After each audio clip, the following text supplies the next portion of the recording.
Mm. Oh, maybe that's it. It's been out in the No. sun. Hello, everyone. Welcome to It's Sybil. I am Sybil Wilkes. Welcome in. Welcome, welcome, one and all. Have a great show for you. The gang is all here. One member of the gang is running a little behind schedule, traffic, but the ladies are here. Hi, Myra J. Hello, everyone. How are you? I am doing absolutely fantastic. Oh yeah. Good for you. I'm in the afterglow of the Lionel Richie Earth, Wind and Fire concert.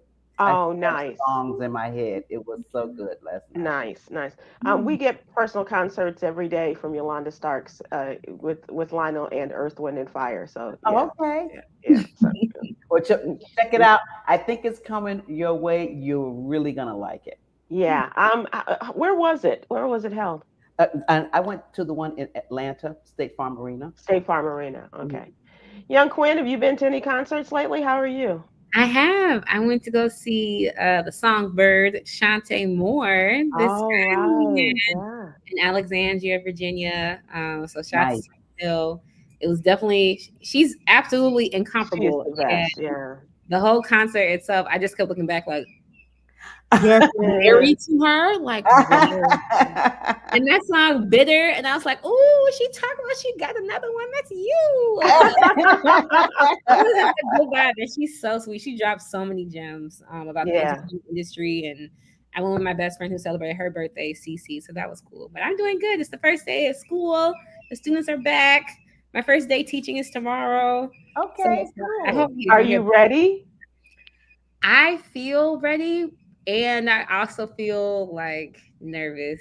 Um, just in general, because I don't get to see my students physically until tomorrow. So I get to Mm. see like what the demographics are, what the class chemistry will be like. I haven't actually been in the classroom yet, so I don't even know what that classroom looks like. And I just found out I have a TA who's one of my favorite students on campus. So Oh, Okay. nice. Wow, yeah, you're uh, official. You're a I professor. Got a know, really, TA and everything. That's I pretty know. cool. And I was like, "What do you want to do?" I mean, I guess you could grade. TA's like, it's You your gotta work it class, out. professor. Yeah. I know. Yeah. That's really nice. Well, I wish you good luck tomorrow. That's exciting. Let us know how it goes, will you? I will. I'll probably take a picture and show it next week. Okay, of course you will. Yeah. And it'll be one of those background pictures. You'll be there, the kids in the background, they're like, hi, Right. yeah, yeah, yeah. Literally, and I'll probably make a cute TikTok and everything. It's gonna be nice. Speaking of cute backgrounds, hello, Stephen Hill. How are you? Hello, Sybil Wilkes. How are you? Fantastic. Good. How's everybody doing? Welcome back. Welcome back. It's good to be back. It's good to be back. It's good to have you. We missed you What's last up, week. Myra? What's Uh, up, Quinn? Hey, Hello. hey. Yeah. Oh, it's Red Quinn was Glasses Day. just It's Red regaling Glasses Day. us with Nobody told me the. about the red glasses. I don't Oh, have red sorry. It's Red gloves. Glasses Okay. Day. Oh man. Um, Okay. Quinn was telling us about a little concert she went to in which she heard one of the most magnificent singers ever, and and said, and she married him. So it was great. We are going to I talk say that about. every day. I say that every day. Not gonna lie. Lucky Yeah, man, huh? absolutely. And speaking of lucky, we are lucky to have the two Steves with us today. We're gonna Stephen Hill and Stephen Pammon are gonna join us as we talk about the great late great Clarence Avant, and it's something that we haven't had a real chance to do. So I look forward to that with these media moguls. So let's start with the What You Need to Know newsletter. This is our Monday through Friday newsletter. It is absolutely free. We'd love to have you subscribe because what we do is super serve the African American community as we've been taught to do. And we do that through the various topics such as politics and LGBTQ health and wellness, social justice, mental health and wellness. And we have the little known Black History Fact. We have HBCU Corner. Let's contribute and help Barbara Scotia College rise. By the way, and the newsletter is absolutely free. Just give us your name and your email address. We'll have it in your email box every Monday through Friday morning, first thing. And if you are not getting it, check your spam or your junk folder and make the transition there. Say, this is not spam, it's not junk, it's good stuff. And if it's still you're still not if it's not in there and you're still not receiving the newsletter, get in touch with us at sybilwilkes.com, and we have a tech genius who can help you get back on track with our newsletter. So, young Kwynn, as I mentioned, you are an LGBTQ contributor, and today, I don't know how far people can go in making your community feel any more left out of life.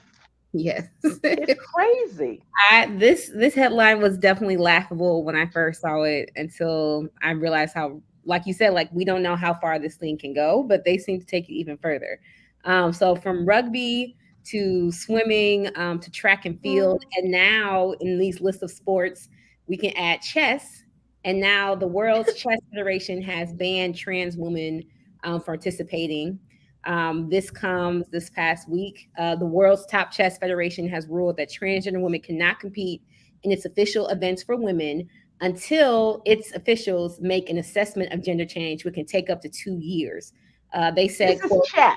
This is chess. Yeah, You take the pawn, you take the king, you take the queen, you take the rook, and you move them. Yes. What does this have to do with your sexual assignment? Like a spelling bee or something. Gender assignment. Yeah. And I think what's also really different about this ruling is that they also said for women or for men who have won awards in the past and they choose to change their gender, they will be stripped of their title if they go through or undergo a gender transition.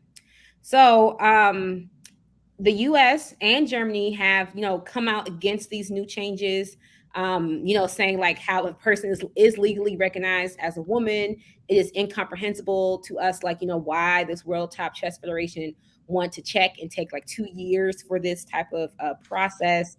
You have the ACLU, GLAAD, and like numerous other queer organizations trying to get folks to see like how ludicrous and kind of insidious like this really is. But it comes, with the wave of just like transphobia and folks not really understanding what hormone related therapy is, what transitions are, because I feel as if some people still see it almost as if like a trans woman is a man that is like in drag or like cosplaying as women, and they don't really take in the variables of surgery, of hormones, of multiple, like doctor visits and all these type of things to say that they are a woman. And the fact that it can take up to 2 years is just absolutely like unnecessary for them, the chess federal officials, to decide if this gender change is actually a fair assessment to then play. So it's, and what does that have to do with your ability to play? Yeah. Yes, and so they have admitted that they understand that it's not a sport that contains or requires anything physical, but they are still feeling as if like transgender athletes should either have their own type of like arena. It goes to that whole debate that a lot of folks have with sports that do have strenuous physical activity, that there is some type of like leg up or like some type of advantage. And I don't know why people look at that is the most sexist thing in the world. Oh no! I'll be the most sexist guy. I'll be the sexist guy in the world. I'll be the sexist guy then. Okay. Because if the swimming, I can't remember the swimmer's name. The swimmer who was number 468 for men, and then all of a sudden was number 1 for women. Right. Kwynn and I, we come completely on different sides of this. Mm-hmm. Chess, I don't understand. I don't understand why there's different men's and women's chess. Take the transgender part out of it. I'm not understanding why where there's a men's and women's chess in the first place. So that because to Kwynn's point, there's no physical activities or that's not even a question. So it's weird that they'd want to get that they want to restrict things based on gender there. Maybe there's something I don't. Maybe there's something I don't understand. I'm willing to accept that. Says the young Neo.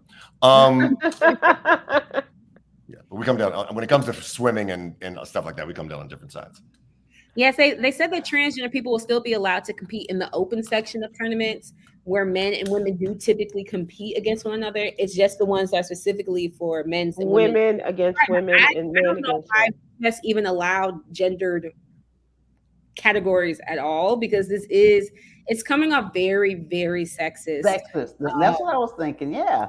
Yeah. So I don't know who influenced this. I don't know why, but So tell me what's sexist. Tell me what's sexist about it. I want to make sure I understand your perspective. So they, in their ruling, they talked about how they said change of gender. This is what the federation said.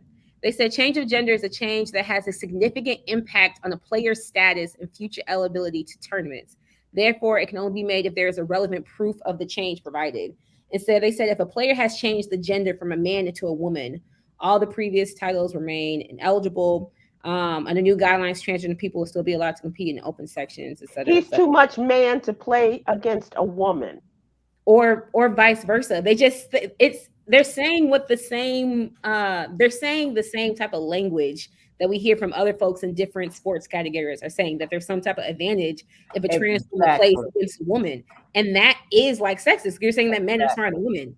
Or you're saying that like, oh, it's not fair. Still a man. And that's not actually true. So it's just like either both are problematic. So I don't know.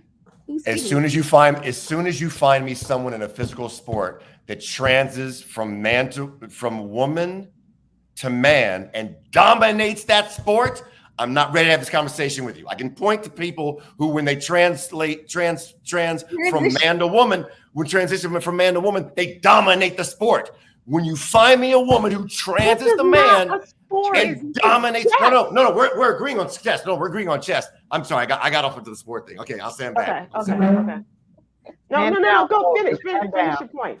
No, that was my point. As soon as a woman transitions to man and dominates that sport, transitions to man, dominates that sport, we can have this conversation. It doesn't happen. It doesn't happen because it can't happen. We don't actually know that because there could be somebody that's closeted that's transgender. Okay. I'm just saying, think about it. We don't know. Yeah, no, I thought about it. Wait a minute, let me think about it. Yeah, no. Okay, cool. We're good. If anybody can find that, it's going to be RuPaul. I promise you. I'm not sure how it's going to happen, but I really believe. I agree with that. That RuPaul's got it. Oh my God, this is the craziest thing ever. I just, like I said, just when you think it can't get any crazier, to me, it's almost comparable to like a spelling bee, or if you're playing cards or poker. You know, and it's like, no. We have to separate them. And like, it makes no sense whatsoever. Yeah. No, that's because we all agree. I'm sorry, we agree on that non-physical part, because goodness knows, as long as Sybil's on here, many a time my brain been beaten by a woman. So I got no problem. That's just and vice versa. As long as Sybil's around. Yeah. You know how I feel about that. Like, he's in there, I'm gonna find another room. Thank you. So that's one of our many contributions to the newsletter. And young Kwynn joins us each week to talk about these crazy stories and how the transgender, especially there is a lot of talk amongst us about transgender, but we're learning so much from Kwynn in terms of the words that we use and the definitions and like last week it was like about Wayne Brady announcing that he's pansexual and all that entails. So, and there will be a test on this afterwards. But it's really a great time for us to, and was full exposure to our ignorance. Kwynn she's very patient in getting us to understand what the journey is like, as well as how we can help each other along this journey, along this road. I had this conversation with my students too, because we were talking about the greatest athlete of all time. And I said, oh, like y'all talking about Serena Williams. And other boys were like, no, LeBron James. And I was like, wait, did Serena Williams get the title? Am I tweaking? Serena Williams. Like, she can't play basketball. And I was like, I thought she was named the GOAT of all time. Right. And they were like, well, that's just for women. And I was like, I'm pretty sure that's not gendered. And exactly. And they were like, everybody was so mad at me. And I was like, whoa, I don't watch sports. You right. And remind me when we have time to talk about that same discussion we had in tennis when I was a kid. Yes. Yeah, yeah. So one more thing I do want to talk about is every week we also have an inclusion in the newsletter from the Black and Missing Foundation, and because our people go missing and they don't get the attention that people in mainstream America do. And check out today's Black and Missing story about Johannes Stefanos Cadane, who was in Northern California and has been missing since August 14th. So check that out. One more thing, SybilWilkes.com. If you want to subscribe, or it makes a great gift, birthday or otherwise, I'm just saying. And also, it is absolutely free. So thank you very much for that. I got it. And if I can, just one, because it's too good to good to let go. And I thank Michelle Lynn Summerall for answering the question. Best athlete ever, Bruce Jenner. Bravo, bravo, Yeah, bravo, we've lost bravo. Now, would you be able to play chess? That was fun. That was great. Right That was great. Thank you, Michelle, Thank on you, Facebook. Michelle. That was beautiful. Did Kwynn? Kwynn, that was pretty good. Okay, it was good, but really, must be.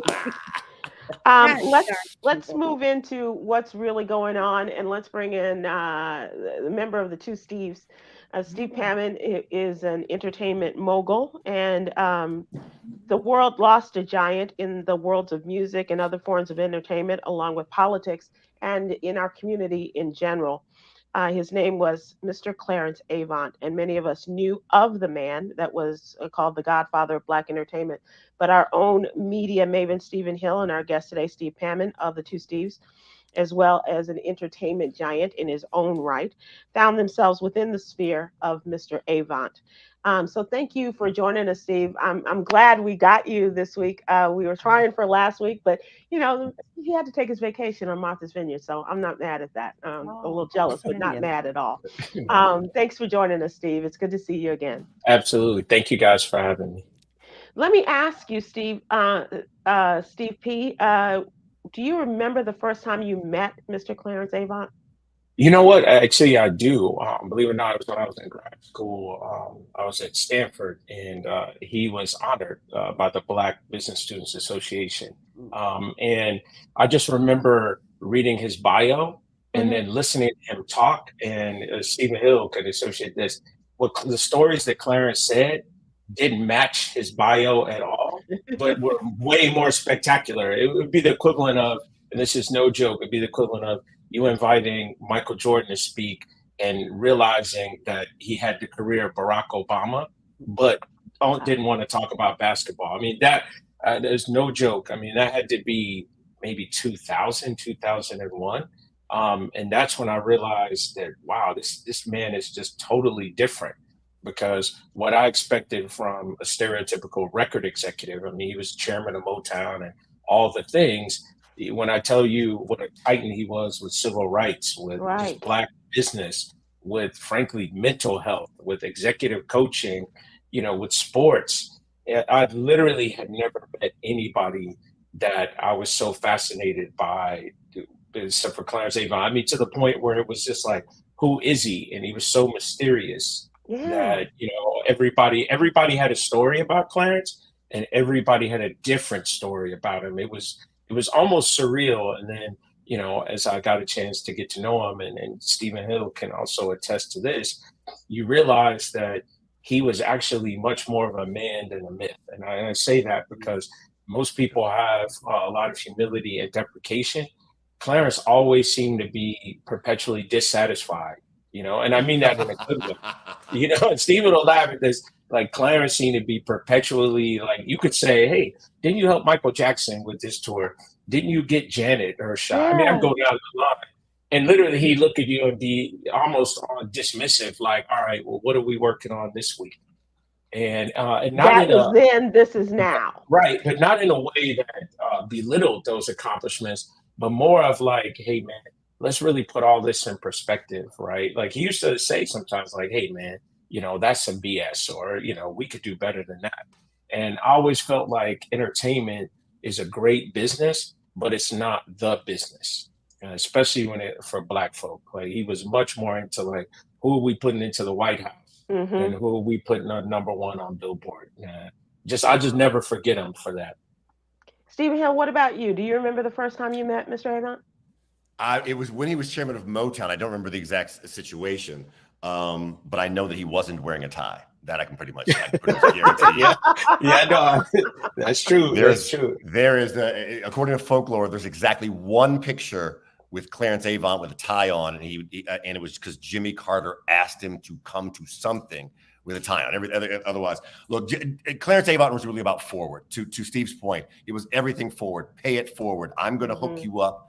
Now, how much can I don't need you to pay me anything. I need you to pay it forward. I need you to pay it forward. I need you when you're in the position to hook people up to do that. Well, his Taboo record label, under which he had SOS Band and how he hooked up, really responsible for the development of Jimmy Jam and Terry Lewis as independent producers is legend.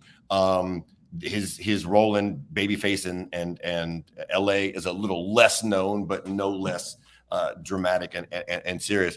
And it was just a matter. He had everyone's ear and everyone's respect.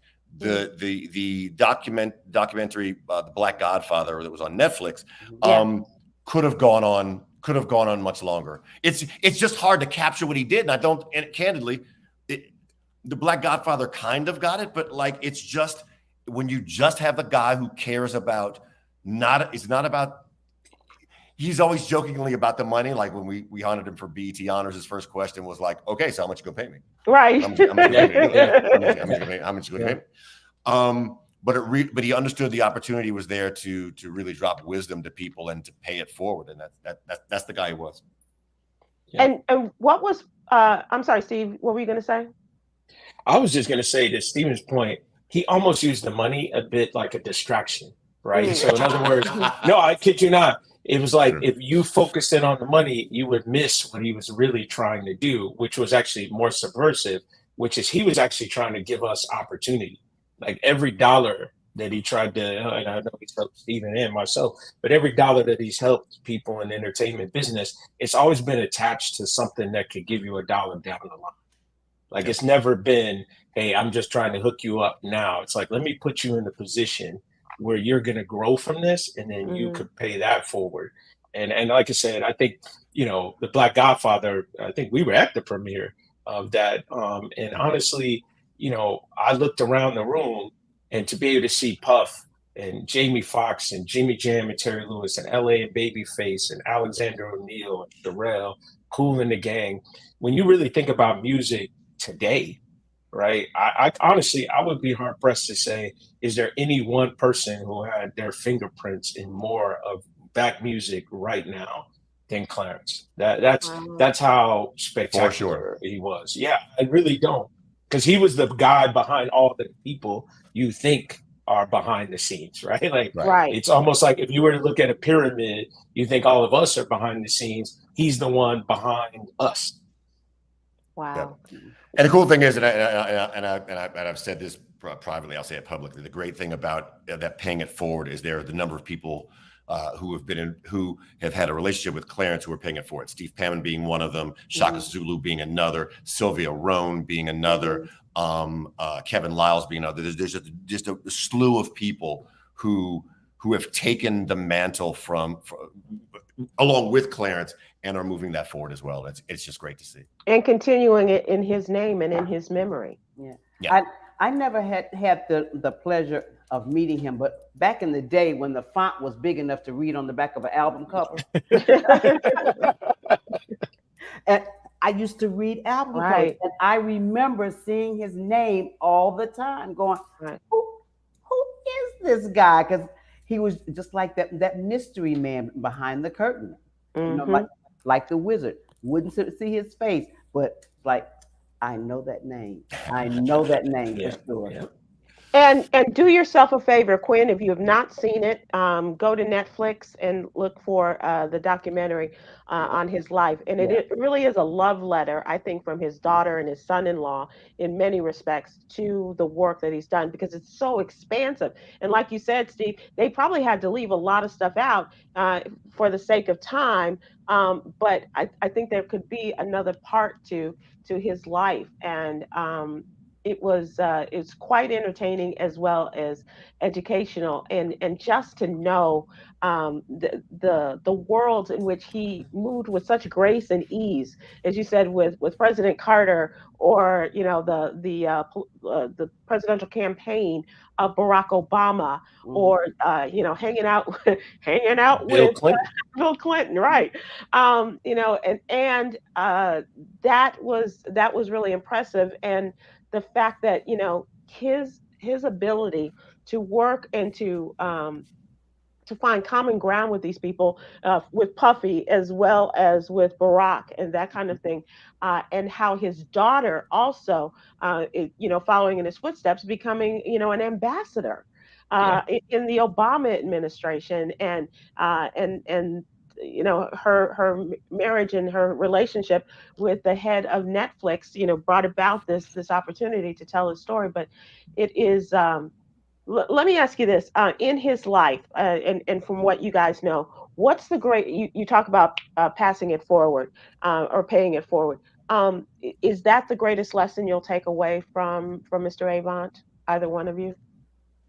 I don't know, Steve. You go first on this No, one. no, yeah, I think that, and building black businesses. Like, at the end of the day, that was key to his mission statement, was building black wealth, building black businesses, through knowledge, through access. I would say it's pretty simple, and it's in the documentary, right? He said, "I don't have problems, I have friends." Right. Right. And so at the end of the day, what his motto of friendship was, he was a constant giver. So therefore, he was always in line to receive. And I think too many, particularly in the entertainment business, there are too many people who approach it as a transaction on what they're receiving. Right. Right. We go to networking functions and look to build our relationships. Right. He had a different mentality, which is he went to the function looking to give something to somebody. And as long as you give something, you are relevant. And and that to me is the biggest lesson, which is don't be confined by the industry or the job. I would argue, as talented and as important as he was in the music business, the fact that there hasn't been a democratically elected president in the last 50 years without his permission, Right. I think is a little more important than the Billboard R&B and hip hop charts, right? But the fact that nobody even knew that, and that was important to him. But it was all intertwined. Those gatherings that he had, raised money for Bill Clinton. That was where, Janet got the breaks. You know what I mean? That allowed her to be paired up with Jimmy and Terry. And, we can go on for days, but I just think, despite all the pressure it is to climb and be vocationally focused, the person to me that climbed the most vocationally was the person that had the best heart spiritually. And I think if you can take anything away from it, that's kind of the new goal. Wow. I think, when you go back over the number of people that he managed or discovered, and you think going all the way back to Sarah Vaughan and people of that era, discovering Bill Withers and one of my favorites, obviously, but it's still my ringtone today, Lovely Day. But also, and you look to the young cats today that still would come and sit at his feet in a euphemistic sense, of course, but would be there and just knew to take in all of this. It speaks to a landscape of a life that is just bigger than life. Oh yeah, absolutely. And I think also, it really speaks to the stereotype is we're crabs in a barrel, we don't help each other out. Yes. I think, Yes. the problem is that, foolishness begets a loud volume, right? And sort of his professionalism was too silent. And I hate the fact that later in life, right, we all got a chance to know more of him. But I do hope that to Stephen's point, and and I'll say this because he's here, Stephen is a Clarence Avant, right? Like we have hundreds of them in our midst. We just never really appreciate them during that time. And right. so to me, if it's one lesson, it's that, yes, I'm going to be the first one to tell you, the entertainment business is rife with, some people who aren't necessarily good at heart, but it also has a lot of roses. And so, let's really make sure we give people like Stephen Hill, yourself, Sybil, Myra, all of the people who have been there for all of us during these times, the flowers before, something happens. Because otherwise, and my just personal opinion is, we're making the stereotype of, I call it the big red on the 5 heartbeats. We're making that stereotype of the entertainment executive more prevalent than it is. But your Sylvia Rones, your John Platts, your Clarence Avants, they're out there, but they need support too. Because as much as Clarence was able to accomplish, the one thing I'll take away from, even just the brief talks that we had is that it was tough. It was not easy for him, but he still kept doing it, right? And there were plenty of times, there were plenty of times when, we all do it, right? We're like, oh man, why are you helping out such and such? Or, Stephen, I'll come to him, or he'll come to me. Man, you didn't get paid for such and such. Why did you do that? Because that's a natural thing. And it's just like, no, Stephen could tell you, I was so fascinated when I first saw that documentary. I was literally at the screening, not by what he had done, but the fact that there was very little compensation directly for it. This is a man who turned down running Michael Jackson's Bad Tour. Now I've done tours, right? Some of the biggest of all time. That is the biggest. Like, we could talk box office, we can talk all the gross. There's never been a tour that reached as many people as that tour. That's just the fact. The fact that he just dismissively was like, oh, I'm good. Like, that's not me. I'm gonna do it. But it turned around and gave that to a young man who was one of his mentees at the time, named Al Heyman. And for those who know, obviously went on to, do a number of very important things in touring. He got that from Clarence. Jimmy, Terry, LA and Babyface, just those 4 names. If you took those 4 names away from R&B in the 80s, 90s, and 2000s, what would we have? Exactly. We'd be just be a blues. It definitely wouldn't be any rhythm, But I'm just saying, like, for a guy, and again, Stephen backed me up on this, he didn't make money off of them. He did not. It's still a little bit of a mystery to me where his money came from. Because he certainly we don't need to know that. We don't need to know. There's some things. No. But I would say this is that what I love he had publishing. Remember, he did Sussex. He had Bill Withers. He had Taboo. So like I say that he was good as a joke. He made a lot of money early. But what the Godfather makes, the Godfather keeps, and we don't need to know how he came about. But also, I think the big thing is that think about all the stuff we're talking about him now. And he's never been on the Forbes list. And my challenge to some of my peers is all the people we talk about on the Forbes list, when all's said and done, have they really done anything? Right. And that doesn't mean they haven't. But, to me, and LL just said this the other day, it's like, do people know how many records Miles Davis sold?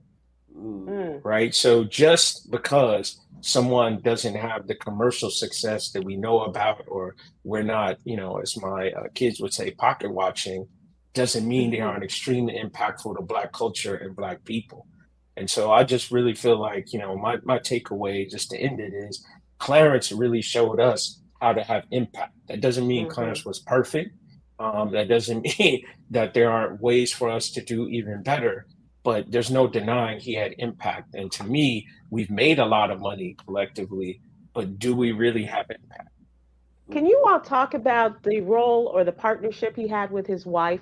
We were all stunned and saddened by the murder of his wife at their home just a few months ago. And can you talk about their relationship a little bit and give us because that always, that relationship, that partnership is always very interesting to me. Yeah, I don't want to say too much about it, except that Hollywood marriages are tough, and very, very few last. and what the word you used was a perfect one for Jackie and Mr. Avon, which was a partnership. It was a partnership and one of understanding. She was a consigliere to the consigliere, for sure. And it's, you know, as a recently married person, it is the type of marriage that I would be honored and privileged to have one like the two of them had. That's really nice. Steve, Pam, you have anything you want to add? No, Stephen said it best. Other than, you know, honestly, I'm closer to Alex and Nicole than I was to Mr. Avon, and I would just speak to the family. You know, they stuck together, and like I said, you know, through thick and thin. And you know, for me, it was just really a treat to be around and see an authentically Black family, really in Hollywood, but frankly, they were, you know, they let themselves permeate Hollywood. They didn't let Hollywood permeate that family. That's really beautiful. That's beautiful. Steve, I want to thank you. I don't know if you have enough time, if you can stick with us through trending. If you don't, I understand you're a busy man and everything, but we'd love to have you and your take on some of the things that have gone on today. That would be great. No, I'd love to stick around. Anytime I can hang out with my brother Stephen Hill. You know it. I'm not used to a side to side. It's usually that's right. That's right. We've upgraded, Steve. I hang out with Stephen Hill long enough. I've upgraded. You got me on IG on the YouTube. So I'm doing better. I hear you. I'm doing better. Well, cool. So let's Kwynn, I hope that this has been, and what my hope is that with young people like you can get a look into someone's life who has such a profound effect on so many lives and so many institutions in our world. I really hope that, you know, maybe it inspires you to do a little bit more research on him, or to Google, as you like to do, or you know, maybe to check out the movie on Netflix. But no, I was gonna say I definitely watched it. One thing that I'm so grateful that my father passed on to all of us is the importance of music and also Black entertainment. Like when I used to be, as a young child, really obsessed with Marilyn Monroe, and he was like, "You know who Dorothy Dandridge is? That's our Monroe."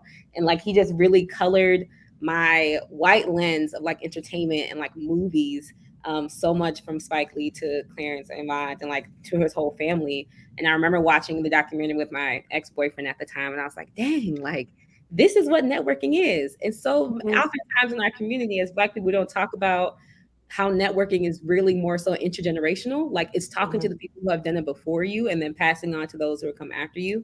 And I don't know. I think he was so real. And I'm just so grateful, like when people bring up his authenticity and his audacity, because usually I think a lot of times people think you have to make it by assimilating. And I don't think he did any of that. So I'm just really grateful to have him as an ancestor. That's awesome. That's awesome. Well said. Let's move into trending. Stephen Hill, I know that you've been on the road, concerts past and future in your life. Is he frozen? I think he is frozen. Maybe for either that or sometimes he just stays still. Just right. Yeah, you know. So we got to watch so he has nothing to say. So Myra, tell us about last night. Oh my gosh, yes. Earth, Wind and Fire and Lionel Richie, State Farm Arena, Atlanta. Such a great, great show. And I will say this, the show started at 7:30. When I tell you lights dark by 7:31, notes were coming out of their mouths. I absolutely loved it. They performed for about an hour and 15 minutes. Lionel Richie came on a good hour 20, if not an hour and a half, hit after hit after hit. I never sat down the whole. I was going to say, I know you were on your feet the whole time. No, me, honey, throughout. Reasons, Devotion, all of it. I stood up. Lionel Richie, yes, he sang my song Zoom. Once he went back into the Commodores, I was done. I was like, thank you and good night. I felt like I had performed. I'm like, why am I sweating? Okay. Because you were dancing on the ceiling and doing all of that. You know that I was. And plus, just to see, true talent, like all of these performers, true musicians, like Prince, the late great Prince was like, "This mic is on, baby." Okay, they were all singing, playing, and they were having a good time, and they were just so appreciative because it was darn near sold out, and the audience was so receptive. And I even posted on Facebook. You know, it's a great concert when the show is over and the security is, okay, exit this way, and there's music piping through the State Farm Arena, and the electric slide just broke out in the lobby spontaneously because the audience was like, "Nah, this party ain't over. I ain't ready to go home." And it was the greatest thing just to see everybody in the lobby break out and start doing the electric slide after the show. So that's awesome. It was a wonderful concert. Wonderful. I would really suggest if you're fans of either group, go and see them. You won't be disappointed. Did I tell you about the time that we stalked Lionel Richie along the East Coast for his concerts? It was just a beautiful time. And those are my two favorites. So it's just a beautiful thing. Your former boss was in the audience as well. He also is stalking. Yes, he is. Yes, he is. Stephen Hill, tell us about the Songbird. That is your wife. I'm sorry. I was having an actual physical altercation with my Wi-Fi. Okay. Well, I'm glad you added Wi-Fi because I hesitated for a moment. I was like, "What?" I know. I almost lost my breath as well. Oh man. No physical altercation. Altercation. Tell us about the concerts and what's to come for Shantae Moore. And he's frozen again. Golly. Yeah, he's frozen again. Go back to fighting with the Wi-Fi. Okay. Steve Hammond, how was the Vineyard? Vineyard is fantastic. Honestly, I used to be very much against the Vineyard because I was sort of like, you know what? Last thing I want to do on vacation is to see all the people I went to college with or plans to frat with the whole time. But honestly, this year in particular was very rejuvenating. There was a lot of really good events up there, and it was just good to just chill out for a bit. Especially because this year and on all years, but it seems like this year has been, really stressful. Everything is always constantly going. And it's funny you mentioned concerts. I mean, being a person who produces concerts, this year I wanted to take a break, to be honest, especially given my former boss is out on the biggest tour in the world. Yes, now. she is. And it's so funny to see because that tour would have originally happened in 2020. So I worked on that, but now getting a chance to see it come to fruition. So I really enjoyed it. But I've enjoyed the Hip Hop 50 concerts. I went to Rock the Bells in New York to see Run DMC reunited. The last time I saw Run DMC in concert, literally, I won't date myself, but let's say it was a long, long time ago. And they were very crisp. But I would tell you, Queen Latifah, I just got to give her flowers. She stole the show to me. Nice. Frankly, it was the best performance I've seen in years because you forget how super talented of a singer, rapper, just the band, just her whole stage show. She brought out everybody from Jersey, the Flavor Unit, just everything. I literally said to myself, I was like, how can we forget? Like whenever we do these top lists, for some reason, Latifah's not on that. And I said, we have to really give her props. I mean, for her to be, again, every medium from stage to screen to recording booth, like there's nobody. I've seen them all. And I would say she's up there with the best I've ever seen. Yeah, she is entertainment. She really is. And for people who don't know, your former boss is the one and only. Oh, yeah, Beyonce. Yeah. So it goes without saying. So like I said, I've seen a few shows in my time. Yeah, you have, and been there with the greats. Speaking of the greats, are we gonna try this one more time, Stephen Hill? Are you live? Are you frozen? He's frozen. I think okay. Frozen. Well, we'll carry on. We'll sally forth, as it were. I don't think anybody who heard this news today had any doubt that Vladimir Putin had something to do with a plane crash that involved his mortal enemy. That was Yevgeny Prigozhin, who was listed as a passenger on a plane that crashed today, and it was like, it's Putin. I mean, we've seen, their history. We saw when he was going to, come and try to confront Vladimir Putin, the cavalcade that was going to come with the Wagner group and all of that going to Russia.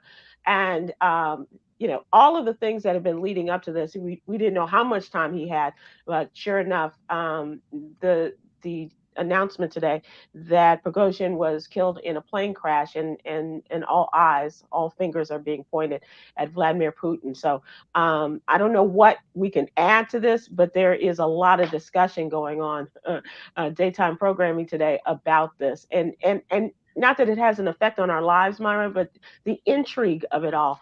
It's almost like a good Russian novel, as it were. Well, here's the irony. When you normally can't get any information out of Russia, while the plane was still smoking, they were like, yep, he was on it, he's gone, past the vodka. It was that's amazing. I'm so sorry. And I missed all that because that was my story. Putin Airlines. I saw your handle.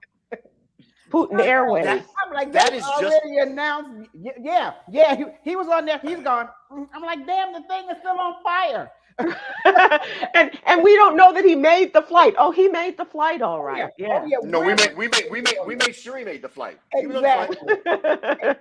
Wink, wink.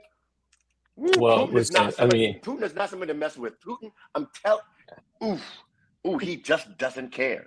That's why he's Donald Trump's snuggle buddy. Yeah. Well, I think does it affect our lives? I mean, I think the truth of the matter is we realize, how deadly serious a guy like that is. That's right. It. So, most people do deeds in the dark. If you care to do it publicly and in dramatic fashion, and that means, that literally means there's something else there. I mean, the only other thing I would just say, just as a counterpoint, we've all seen enough movies to know, just like Bin Laden was buried at sea, at the end of the day, if you did want to escape what was an inevitable conclusion, you might say to yourself, let me perish somehow spectacularly, and then end up, hanging out with me and Stephen Hill somewhere at Soho House one day. In a beach or something. But wait, did you talk about what Biden said? No. Go ahead. So Biden, right. Biden in July, when this dude was in the news, Biden said, "I'd be careful what you eat. I'd be careful what you ride." He literally said, he legit said that in July, and then today kind of doubled down. You were like, I kind of said it. I did. Wow. I told you so. Yeah, a little bit. And Joe Biden, I mean, he has 40, 50 years of experience with this. He knows of Russian intrigue. He knows the game that they are playing, and that's why he's so good at helping Ukraine get through all of this, because he knows how to play chess, if you will, with Vladimir Putin and others like that. It's a layup, Kwynn. It's a layup, Kwynn. Come for it. It's a layup. Playing chess. It's a layup, Kwynn. I know. Gosh. So once the mayor of New York, a U.S. attorney for the Southern District of New York, Rudy Giuliani, turned himself in at one of the most notorious facilities in the country, the Fulton County Jail in Atlanta, following the indictment of Giuliani, Donald Trump, and 17 others for their alleged roles in trying to overturn the 2020 presidential election in Georgia. Giuliani is accused of spearheading Donald Trump's efforts to compel state lawmakers in Georgia and other closely contested states to illegally appoint the Electoral College electors favorable to Donald Trump. Bond for Giuliani was second only to Donald Trump. Donald Trump's bond is set at $200,000, and he was set at $150,000. The mugshot has been released. And he's looking for a lawyer because he doesn't have the money to pay for him, so he's looking for pro bono work, I guess. Right now he feels defender. Right. Remember that scene in Trading Places when Eddie Murphy gets busted in the club, and he looks around and goes like, "Anybody here a lawyer?" And everybody goes,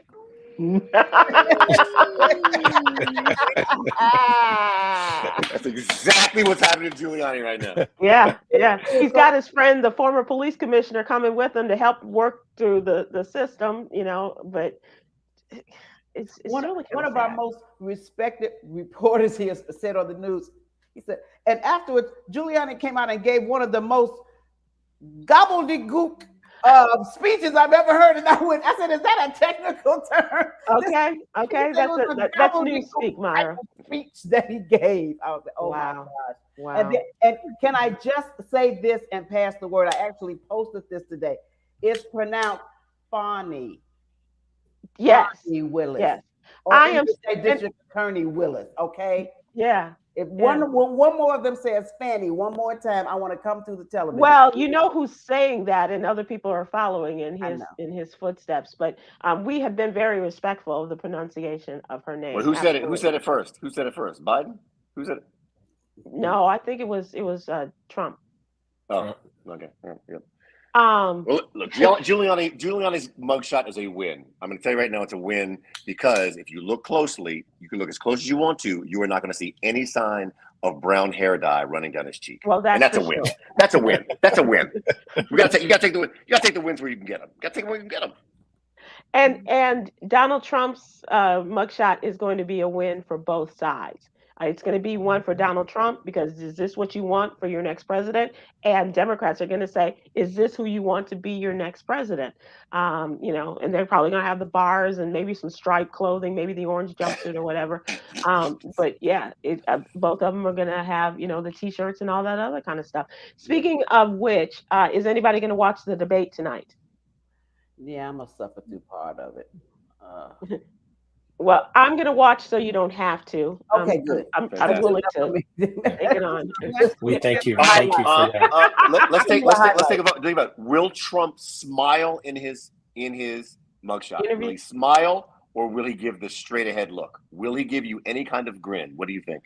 In the interview with Tucker Carlson? No. I'm sorry. For his mugshot. For his mugshot. He'll probably give that simple grin of his. Yeah. That little snarly. I'm voting on smile. I'm voting on what he's going to have some look on his face that's going to rally his base. Guarantee you, it's not going to be a straight ahead look. It's not going to be a straight ahead look. As a quick aside, Mark Meadows and the other guy who are trying to extend or delay or whatever. No, the district attorney has said everybody must. He said Fonnie's got this. Yeah, if you're on here Friday, you will be. We are sending the cops to arrest you. Yeah, I love it. I absolutely love it. Steve, what are your thoughts on this? What do you think? Yeah, look, I mean, he's going to turn this into a positive. I mean, the truth of the matter is that it's very dangerous, honestly, for Democrats, because what they're doing is distracting from the actual facts of the case, and they're trying to indict overreach as a government crime. So literally, they're on Fox News saying, hey, if this happened to him, it could happen to you, which actually makes no sense whatsoever. But to be candid, sense has been thrown out the window the last 6 years in politics. And so because, I just say this, no different than the way we sell artists. It's based on emotion. And so if they get an emotion of fear amongst a small majority of people, that fear will then be spread to support amongst a vocal majority. And then you could end up with a dangerous situation. And I tell people this all the time. We have to stop looking at polls because polls are popular when we elect a president based on an electoral system. And so the sad part about it is that majority doesn't rule anymore. It's basically a majority within certain areas. And those areas are rife with blaming each other for problems. This is why, we can't get ahead. The government's in our business. Of course, that doesn't apply when they're in everybody else's reproductive business, but that's a different story. But I really do think that Trump, he's going to really enjoy this moment. And, despite how crazy it is, he's going to try to parlay this into basically saying, look, they're so afraid of me getting a win that they would do this to me, which means they're really afraid of you. And to people who are scared, having somebody say that people are afraid of them is empowering. Right. Wasn't the dude's name Willie Horton? Wasn't that Willie Horton in the Willie Horton? Absolutely. Absolutely. Absolutely. Play on fear. Play on fear. I mean, think about it. You have people in West Virginia voting against Obamacare when they have the largest instance of lung cancer in the world and the lowest paid benefits, right? You've got people in Nebraska saying unions are taking too much when the railroad shut down and they have the largest unemployment. So that's what I'm saying. Unfortunately, how they say sometimes ignorance is bliss. I think that's the Republican Party to a nutshell. It says as long as we can keep emotion and not facts on the table, we'll win, because these people are really afraid. And they're afraid of the boogeyman. They're afraid of, I mean, think about it. They're more afraid of of China than they are Russia at this point, because their thinking is that China will take jobs. China AI will actually is the enemy, right? Yeah. Not blatant discrimination, not basically a system that doesn't support working class people. It's very strange.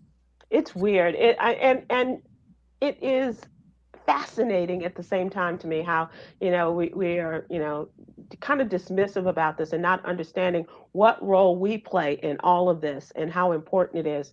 I just did a story about the Tennessee state legislature, and I hope you'll take a look at it in tomorrow's newsletter, because this is democracy or lack thereof, and that we're seeing from the top all the way down to the bottom. And we've got to get involved. We've got to get our young people involved, and we have got to stay involved and make sure that we're registered. And if you are of the mind to, Kwynn, run for office. We need you.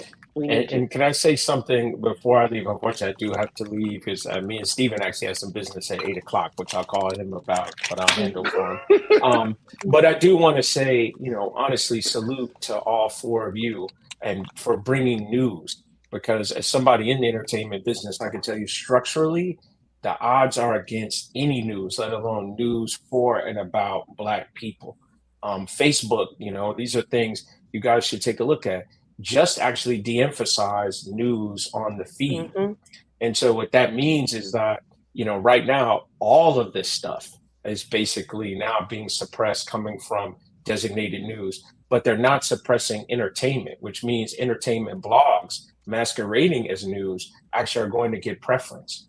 Yep. And so we have to really understand, just like diet, if we aren't feeding our minds real information so that you can make decisions, if all we're getting fed are predetermined decisions, it's no different than eating processed food. At a certain point, it's going to degrade. And I see it all the time. I mean, me and Stephen can tell you, how many wannabe music executives are out there that second guess everything we do, everything we do.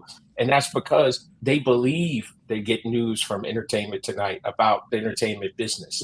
No, you're not getting the business. You're getting the gossip. Yeah. But when you don't know the difference, it's dangerous. And so that's what I'm saying. People are more intrigued by these political decisions when they involve debt, but they don't pay attention when they involve life.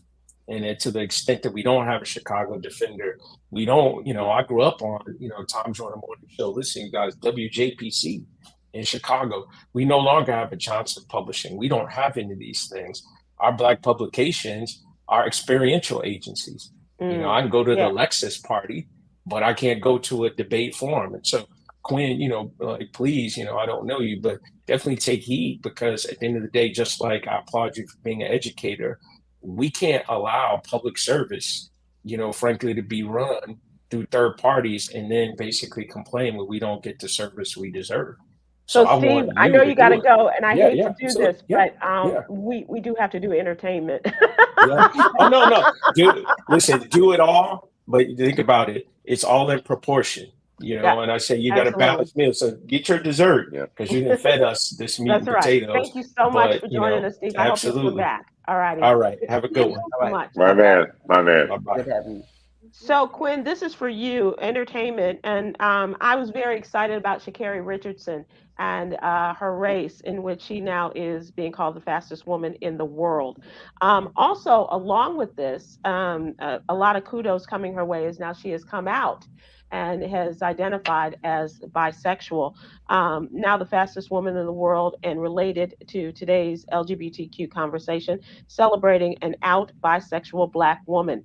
The American sprinter, remember her career was curtailed because of a marijuana drug test, testing positive for marijuana use, and she has now rebounded. And she says she's not back, she's better. And we wish her all the luck in the world, from sunny South Dallas to Budapest and beyond. Really exciting time for her, I hope. And also, Kwynn, just in terms of the change in mindset that she has experienced over this year, regarding, all of the things that came upon her. And now she says she attributes it to her mindset, and how open and free she is about her life. And that is what really pushes her forward. Yeah, I thought I feel like I saw somewhere before now about her being queer or like Yeah, being it has. okay. But now it's like, oh, she's the fastest gay woman in the world. It's like everybody tries to put, something else on this. So we're going to close out with Yogi's Jewel. Today's inner peace begins with accepting the things that you cannot control. Inner peace, and that's what made me think of Sha'Carri when I saw this. Inner peace begins with accepting the things that you cannot control. Thank you, ladies and gentlemen. I appreciate you. And Steve, move around a little bit so we know you're there. I'm here. No, I'm here. I've been moving, and I apologize for my Wi-Fi. That's okay. I realized how that sounded. I'm having a physical altercation with my wife. And then he froze, and then we all froze. It was like, what? What just happened? I didn't. Thanks, everybody. We appreciate it. Have a great week, and talk to you soon.